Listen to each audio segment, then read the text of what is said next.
উত্তরপ্রদেশে কাজে গিয়ে আর বাড়ি ফেরা হলো না শামশেরগঞ্জের মধ্যচাচণ্ড গ্রামের পরিযায়ী শ্রমিকের। মঙ্গলবার কাজ করার সময় দুর্ঘটনায় প্রাণ যায় 40 বছরের বাশির শেখের। পরিবারের একমাত্র রোজগেরেকে হারিয়ে শোকস্তব্ধ গোটা পরিবার।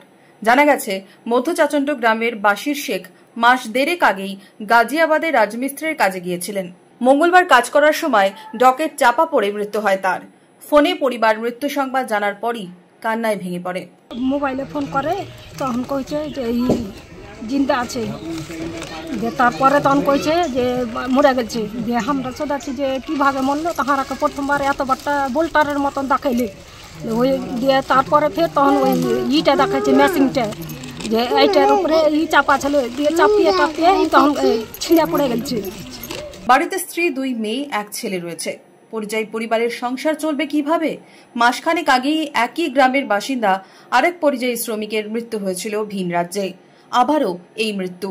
পরিযায়ীদের সুরক্ষা কোথায় তা নিয়ে উঠছে প্রশ্ন।